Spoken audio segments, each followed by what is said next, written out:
at or close to 100% vaccinated as you hope? We're 100% vaccinated, our entire organization, all the players, all the coaches, everybody. Yeah, they've been immunized. Not 100% vaccinated. According to a report from Rick Stroud of the Tampa Bay Times, this one hit yesterday afternoon. Very detailed, very fascinating allegation. And yet again, Antonio Brown accused of stiffing someone to whom he owes money. And the person he stiffed this time, a live-in chef. I mean, it's happened all the time. Why does anybody do business with Antonio Brown without getting money up front? COD. I'm not doing anything for you, Antonio Brown, until you pay me. I'm not gonna work on credit or your word or anything other than cash up front. And then you've got a guy that you owe $10,000 to, who's your live-in chef, who allegedly is aware that you were trying to get a fake vaccination card and did get a fake vaccination card. Now, look, this guy may be lying. It may be sour grapes. But pay your bills and you don't have to worry about this crap. That's the fundamental message. If Antonio Brown has no fault here whatsoever, pay your bills, and then you don't have people who are motivated to make your life miserable. Mike, did you ever see the movie Casablanca? No, but I know what line you're going to use from it. Well, the line is from a member of law enforcement, Claude Rains, a great character actor from 83 generations ago. And he shuts down Rick's Cafe, Humphrey Bogart's bar in Casablanca, which was a gambling establishment. And when he shuts it down, he says to Humphrey Bogart, he says to Rick, "I'm shocked that there's gambling going on in this establishment." And then a croupier comes up to him and said, "Here's your winnings, sir. Thank you." So, the whole point about this is that Antonio Brown, in a controversy about stiffing a personal employee and about perhaps obtaining an illegal vaccination card. And I mean, I'm just shocked that this happened with Antonio Brown. He's such an upstanding guy. Sims and I had this conversation earlier in the week about vaccination rates and infection rates. And someone said to me recently, you ever wonder why there's so many more positives among the players who are vaccinated than the non-players who are vaccinated? And the explanation was there are plenty of players who have fake vaccination cards. How hard would it be? This is not like counterfeiting a $20 bill. This is not like making a fake ID in today's environment where there are watermarks and holograms. This is a piece of paper that looks like it was cut with safety scissors that you could print off of any printer that you could buy for $50 wherever you can find $50 printers if they're even that expensive. It's so easy to make it. Now, it isn't all that difficult. I know. I'm going to let you explain it. It's not all that difficult to debunk it, but it isn't all that difficult to make it. To make something that you could look at and someone would see it and say, yeah, you got your vaccination. But go ahead. Here's the thing I immediately thought of. That is going to be easy to prove. And the question is going to be, does the NFL really want to find this out? Because if they do find this out, they will have to suspend Antonio Brown. This cannot be a fine. This has to be a suspension. And because, on every vaccination card, Mike, I went and got my booster this week in Brooklyn. When the state opened it up to everybody who's 65 and younger. And so I went and got it, and in the third line, because I've got the Pfizer vaccine, the first two had written the number of the batch, okay, and also where I had it done. So in other words, there's a number and there's a place on there where I got it done. And then this third one, the batch number was written on there, and then the place where I got it done was written on there. How easy would it be for the NFL to take the card? And I'm going to read one thing from Rick Stroud's story, because Alex Guerrero, according to the story, who was over doing some training work or some physical therapy or something with Antonio Brown, took a picture of the vaccination card in order to send to the team trainer to share with the infection control officer. And this is what Rick Stroud wrote. To document the list of vaccinated players as quickly as possible, the Bucs would sometimes have Alex Guerrero or others in the organization photograph the cards to send to head trainer Bobby Slater and eventually to their infection control officer. So all of the images from these vaccination cards should be on file with the Tampa Bay infection control officer. This should not be difficult. It really shouldn't, Mike. It shouldn't be difficult for the NFL to find out whether this vaccination card is real or it's a phony. And the NFL has to find this out. And the NFL says it will review the matter. Now, they won't get into details as to what they will or won't do, but all you need to do, let's make this as clear as it can be.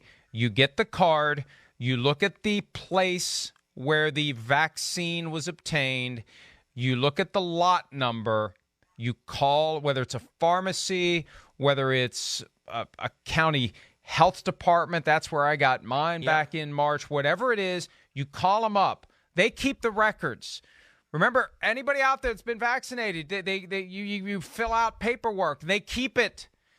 They have a record of who has and hasn't been vaccinated. It will not be difficult to show that card that looks on the surface as plausible as McLovin's fake ID. Once you start poking around, it's going to fall apart. So that's why it's important to pay very careful attention to what the Buccaneers eventually said, because they didn't comment to Rick Stroud. But as soon as he pressed publish, they had a statement ready to go, and it says this: after an extensive educational process conducted throughout our organization this past offseason, highlighting the benefits of the COVID-19 vaccines, we received completed vaccination cards from all Tampa Bay Buccaneers players and submitted the required information to the NFL through the established process in accordance with league policy. Here's the kicker, Peter. All vaccination cards were reviewed by Buccaneers personnel, and no irregularities were observed. That is a far cry from we confirmed that all vaccinations happened as represented in the cards. They looked at it. Nothing stood out. Hey, whoa, it's got the name. It's got the type. It's got the place. It's got the lot number. And it's on paper. No irregularities are observed. So, I would have felt a lot better about that, about what the Bucs said in that statement, if they had said, we called and checked on every one of the vaccination cards to make sure that each one of our players and staff and coach, everybody, we checked every one to make sure that it was a legitimate vaccine. And Mike, look, I've heard the story of two people this offseason, one coach and one front office person, who left their teams in the NFL and who, quote, retired from football. Okay. And the reason that they retired from football is because they didn't want to get the vaccine. So they walked away. Now, I wonder how many people basically said either I can't afford to retire, I don't want to retire, it's worth risking whatever the risk is going to be to get a fake vaccine card. And Kalen Kaler wrote about this in, I think, August or September in Defector, about there was a lot of suspicion around the league. Agents were sure it was happening.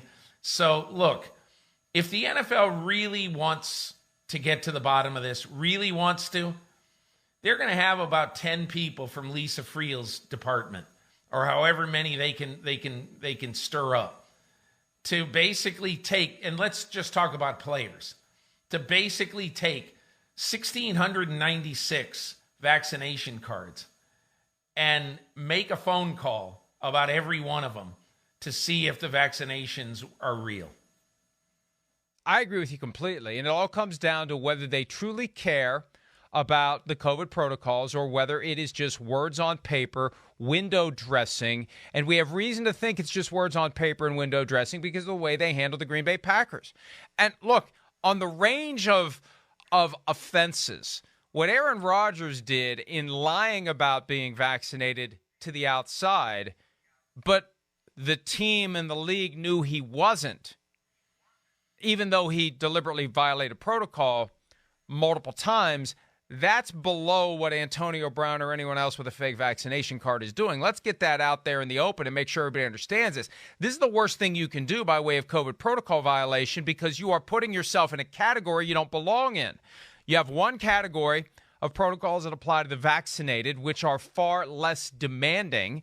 You've got the other category of very stringent protections aimed at ensuring that someone who is not vaccinated, more likely to have it, more likely to be shedding high amounts of virus, isn't walking among the vaccinated without masks on and potentially infecting other people. Oh, and Antonio Brown did get infected with COVID earlier this year.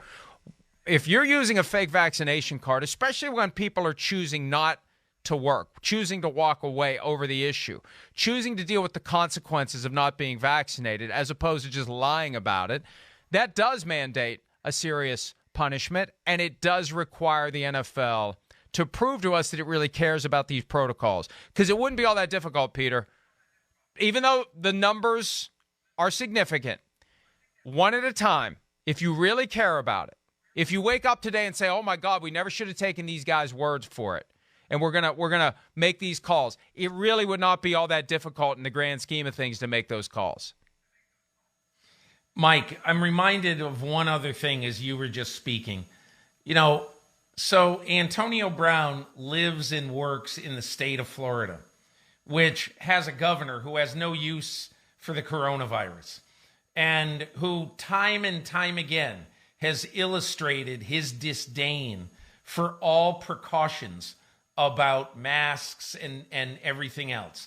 So if you're Antonio Brown and you are you're unmasked in the facility, walking among your guys, you're probably, okay, and I've never asked Antonio Brown about this. I've never asked anybody with the Bucs about this.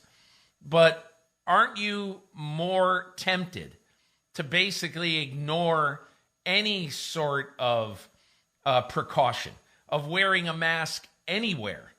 Because you've got a governor in your state who's saying, forget the mask, just go live your lives.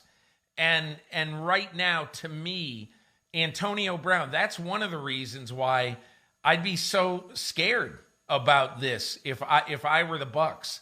And if Antonio Brown reported to work today, to get to rehab his injury, I'm telling you this. If I were Bruce Arians, I would tell him, hey, Antonio, start wearing a mask.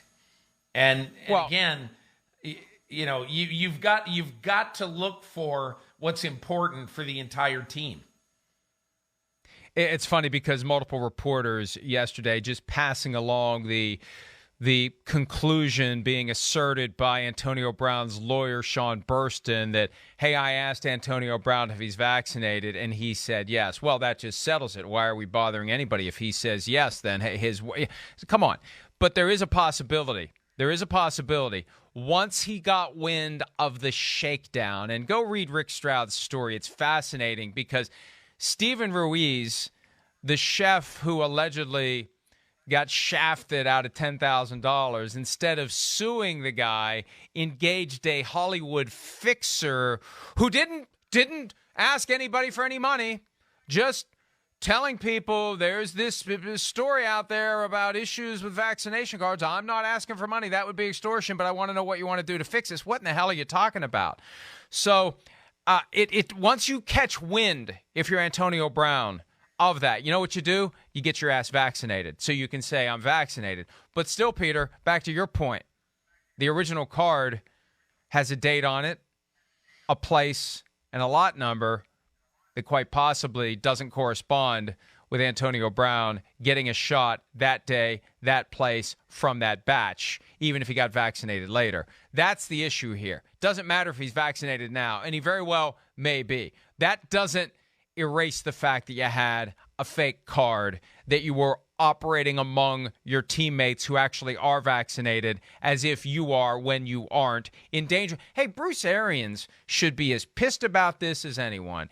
He is a 3-time cancer survivor and at enhanced risk of complications from COVID, no matter how many shots he's gotten. And he's got his guys who are and they're all vaccinated. Don't have to worry about it. 100%. It's fine.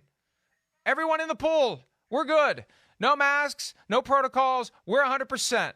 Well, maybe you're not. And the question is, how many others? How many others have been walking around that facility without masks on this year, claiming to be vaccinated but not, when it's that easy to come up with a vaccination card that on inspection shows no irregularities? Hey, Mike, I had a head coach in the NFL about 2 weeks ago when we were talking about, I just in passing said to him, how's COVID going? How's your protocol going and everything? Because I had been alerted to the fact that every either general manager or club president every week has to sign a document saying we are